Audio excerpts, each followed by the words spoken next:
Sebelumnya, Assalamualaikum warahmatullahi wabarakatuh. Waalaikumsalam warahmatullahi wabarakatuh.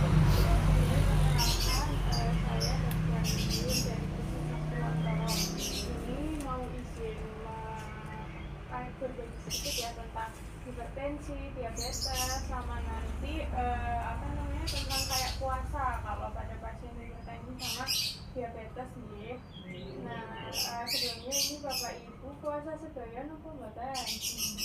Puasa ya. Ya, semoga lancar ya Pak Bu puasanya. Sebelumnya ada yang udah tahu belum kalau hipertensi itu pertama ini kan mau bahas ini kan prolanis ya. Kalau prolanis kan ada dua ya programnya, pasien yang punya hipertensi sama punya diabetes mellitus atau gula darah tinggi ya atau DM ya. Jadi ini mau bahas dua itu. Sebelumnya ada yang udah tahu apa enggak kalau hipertensi itu berapa tensi yang dikatakan hipertensi? Dulu ya, berarti udah sering ya. Nah ini benar kalau tekanan darahnya itu di atas 140/80. Jadi ini hipertensi kan bisa bergejala, bisa enggak bergejala ya. Nah kalau misalkan bergejala itu banyak ya, bisa sakit kepala, pusing, lehernya cengeng gitu. Tapi ya sering banyak juga yang nggak bergejala, bahkan ada gejala. Tapi kalau hipertensi itu selalunya 150, 160 gitu. Terus, nah ini bahayanya hipertensi kalau buatan terkontrol, nggak pernah minum obat, nipu bisa menyebabkan komplikasi ya. Komplikasinya itu banyak, bisa ke ini yang gambarnya lagi megang dada itu berarti ke jantung ya. Terus kalau yang gambarnya ini mukanya agak merot itu berarti ke otak, itu menyebabkan stroke. Sama yang terakhir itu gambar lagi cuci darah, berarti komplikasinya ke ginjal. Terus habis itu ini kalau gula darah ya. Kalau gula darah sama berarti di dalam tubuh kita di dalam darah itu gulanya tinggi. Itu karena sering makan makanan manis, jarang olahraga gitu. Kalau gula darah puasa itu biasanya kurang dari normalnya itu kurang dari 126.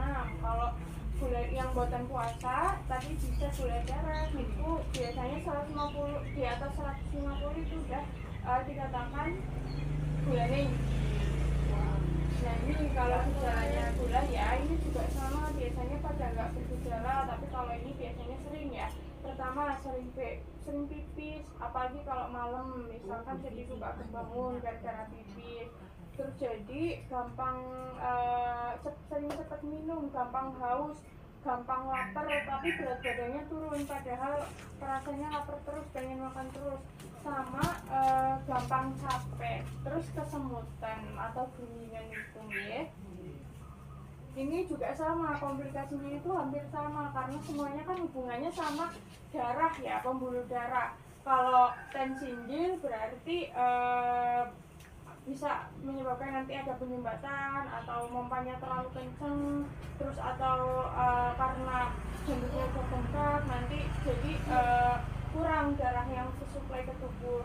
Kalau diabetes juga sama karena gula darahnya tinggi di tubuh, ini komplikasinya sama, bisa ke jantung, otak, sama ke ginjal. Terus khasnya lagi kalau biasanya di sini nyebutkan itu gula basah ya. Itu kalau udah ada luka, misalkan tapi kok nggak kering-kering, terus ditanya dulu ada riwayat gula darah atau mboten, apa keluarga ada yang punya gula darah, misalkan oh nggak tahu dong, nggak pernah ngecek. Terus tapi misal keluarga ada kayaknya ibu itu dulu punya gula darah itu nanti dicek dulu gulanya darahnya injil atau mboten. Kalau ternyata injil, mungkin dari penyebab luka basahnya itu gula basahnya karena gula darahnya injil gitu. Terus ini, nah kenapa harus kontrol rutin? Karena yaitu memang nggak bisa disembuhkan tapi bisa dikontrol gitu dengan cara minum obat rutin terus sama biar nggak komplikasi. Lanjut deh, ini mau bahas tentang puasa ya, puasa Ramadan pada peserta prolanis. Sebelumnya Niki sebelum lanjut Bapak Ibu ada yang mau ditanya tentang bulan maupun tensinjil mboten? Mboten ya. Lanjut ini kalau puasa Ramadan pada peserta prolanis.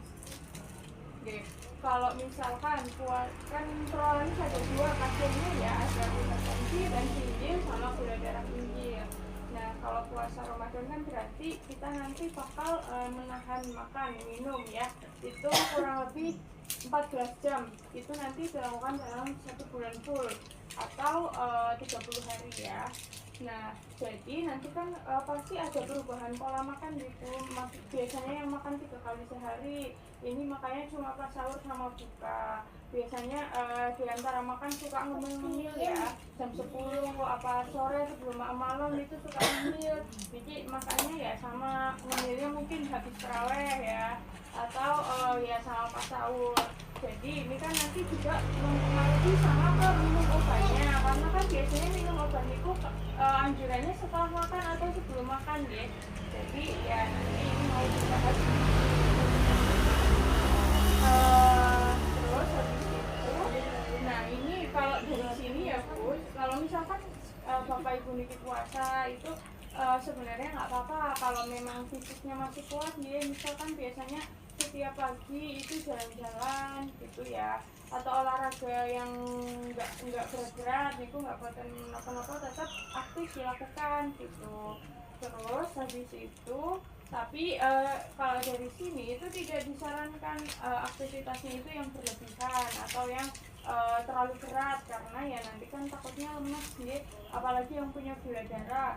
Kita makannya jadi sedikit, terus habis itu minum obat gula darah, tapi aktivitasnya terlalu berat, takutnya nanti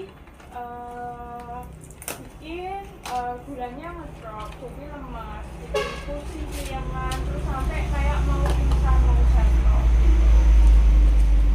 Terus puasa yang aman itu juga lebih baik menghindari olahraga ya, olahraga tapi yang sebelum buka puasa, misal 1 jam atau 2 jam sebelum buka puasa. Misalkan dengan ngabuburit ya, biasanya kalau puasa kan ngabuburit ya, itu ngabuburitnya olahraga itu sebaiknya dihindari, takutnya apalagi yang punya gula ya itu takutnya ngedrop. Jadi kalau mau habis subuhan kalau disarankannya ya. Terus habis itu ternyata di sini juga bisa kalau olahraga dapat dilakukan itu setelah makan utama atau buka puasa. Tapi kan biasanya tarawih ya, tarawih itu juga kan olahraga, jadi itu nggak apa-apa dilanjutkan gitu. Terus habis itu nah, kalau sebenarnya gula darah itu tetap diperlukan ya Bu di dalam tubuh. Maksud kita itu boleh makan manis-manis, terutama yang memang nggak punya riwayat gula darah, karena gula kita makan manis itu nanti buat sumber energi. Kalau misalkan setiap pagi biasanya bersih rumah gitu ya, misalkan apa ke sawah atau itu kan sebenarnya kan butuh energi ya biar bisa melakukan aktivitas, dan itu dapatnya dari gula darah, dari gula atau makanan yang kita makan. Nah, cuma kalau Bapak Ibu yang udah ada riwayat gula itu dibatasin jumlah gulanya gitu. Terus nah ini apa yang perlu diperhatikan, apa yang terjadi bila penderita diabetes itu berpuasa. Kalau misalkan orang normal ya, atau gulanya itu biasanya normal nggak tinggi, itu nanti kalau misalkan kita puasa itu kan gulanya itu normal, kita makan itu puasa, kita makan sahur buka itu normalnya diambil itu bisa buat nahan 12-16 jam. Kita nggak makan apa-apa itu bisa kita dari makanan yang puasa itu tadi. Tapi kalau misalkan ternyata lebih lama, misalkan Niki Bapak Ibu pernah nggak makan 2 hari ya, berarti kalau 2 hari atau yang lebih dari 24 jam nggak makan sama sekali, itu ngambilnya selain dari gula itu dari lemak juga sama otot.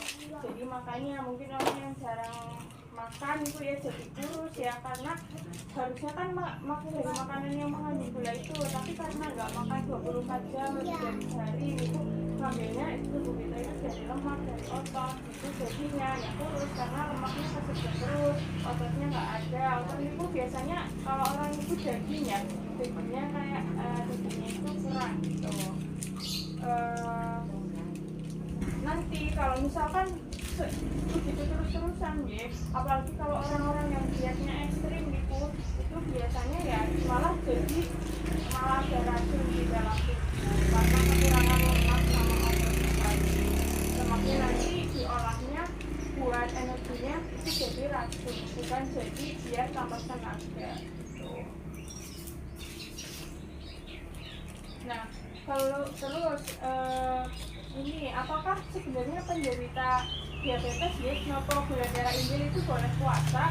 Itu ada dua ya Bu. Yang pertama kalau misalkan terkontrol atau kita terkontrol itu dikatakan kalau minum obat rutin terus-terusan ya, terus gulanya nggak nyampe 500 atau 600 itu boleh puasa 14 jam sehari.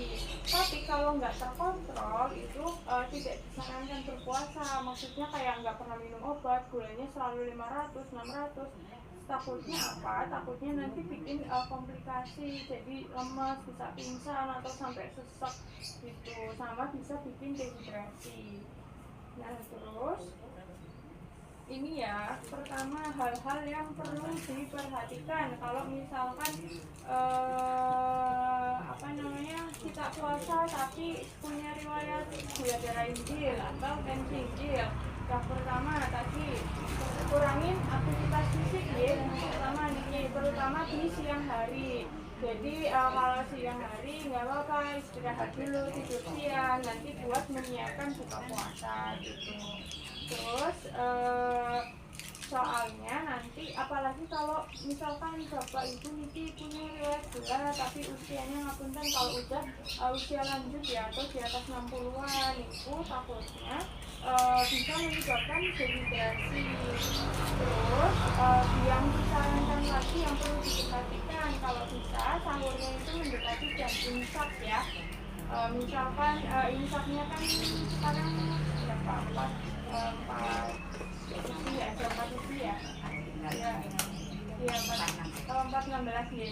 Itu jadi misal kalau 15 menit sampai 30 menit sebelum imsak itu disarankan puasanya, nggak perlu yang terlalu awal jam 3 pagi itu nggak apa-apa gitu.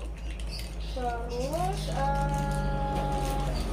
tadi karena ada resikonya ya, kalau nanti takutnya drop, kalau gula darah tinggi itu kan namanya hiper itu di atas hiperglikemi. Kalau gula darahnya rendah itu namanya hipoglikemi. Jadi harus dikenalin hal-hal yang perlu diperhatikan itu kalau punya gula darah ya, takutnya sampai turun banget itu namanya hipoglikemi. Nah hipoglikemi itu gejalanya biasanya gimana? Yang pertama keringat sampai keringat dingin ya, keringatan terus gitu, keringat dingin, terus gelisah sampai badannya itu getar, terus berdebar, lidah sama bibirnya kesemutan, terus pandangannya itu kabur kayak double. Kalau ngelihat ibu itu kok jadi uri-urian, jadi double gitu. Terus bingung, bicaranya nggak jelas. Terus kalau misalkan itu terus-terusan yaitu takutnya sampai pingsan atau sampai kejang. Nah kalau dikatakan gula darahnya itu rendah itu tergantung ya Bu, normalnya itu di atas 70. Jadi kalau misalkan kurang dari 70 itu sudah termasuk gula darah rendah, apalagi yang sampai 30. Atau biasanya datang itu pasiennya pingsan ya, biasanya itu tem IGD banyak pasiennya pingsan, terus ditanya ada riwayat gula enggak, ternyata ada. Begitu bisa gulanya 30 atau 20-an itu udah sampai pingsan biasanya. Terus tapi nanti IGD biasanya masukin larutan gula ya, nanti biasanya langsung sadar lagi, ditanya langsung jawab, itu nggak pingsan lagi. Tapi misalkan bapak ibu punya gulanya 70 ya atau 60, tapi cuma rasanya lemes aja, nggak pingsan, itu langsung maksudnya bisa transformer dicek gulanya kan dengan CRB dia atau nggak apa-apa batalin puasa langsung minum yang manis-manis kapan misalkan lagi teh manis gitu ya. Nani bayar hari ini malah golek lampung. Terus habis itu puasa dan hipertensi. Bolehkah pemberian kan tadi bahas gula deh, terus sekarang bahas hipertensi. Kalau hipertensi boleh apa enggak Pak? Kalau misalkan mau puasa